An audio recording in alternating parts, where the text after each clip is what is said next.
எப்படியாவது முன்னேற வேண்டும் என்று நீ நினைக்கும் அந்த நொடியில் கூட பிரபஞ்சம் உன்னை அமைதியாக கவனித்துக் கொண்டிருக்கிறது. அது உன் ஆசையை மட்டும் பார்க்காது, அதற்காக நீ தேர்வு செய்கிற பாதையையும் பார்க்கும். பிரபஞ்சத்தின் சட்டம் ஒரு விதமானது.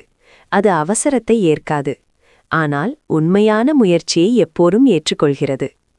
நீ தவறான வழியில் வேகமாக ஓடினாலும் அது சில நேரம் உன்னை முன்னேற்றம் போல காட்டும், ஆனால் அது நிலைத்திருக்காது.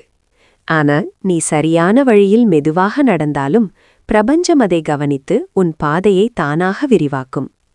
முன்னேற்றம் என்பது எப்படி வேண்டுமானாலும் கிடைக்காது, எப்படி சரியாக செய்கிறாய் என்பதில்தான் அது உருவாகிறது. கர்மா உன்னிடம் ஒரு கேள்வி கேட்கும்.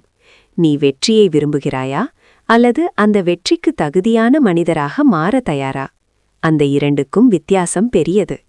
பிரபஞ்சம் ஒரு கதவை திறக்கும் முன் நீ அந்த கதவுக்கு தகுதியானவரா என்று சோதிக்கும். வழியை குறைக்க நினைக்காதே, உன்னை உயர்த்த நினை. ஏனெனில் நீ உயர்ந்து விட்டால் வெற்றி உன்னை தேடி வரும். நன்றி. வணக்கம். சித்தர் பூமி சேனலை சப்ஸ்கிரைப் செய்து ஆதரவு கொடுங்கள். அதிகம் பகிருங்கள். சித்தர் அருள் கிடைக்கும். என்றும் இறைபணியில் சித்தர் பூமி.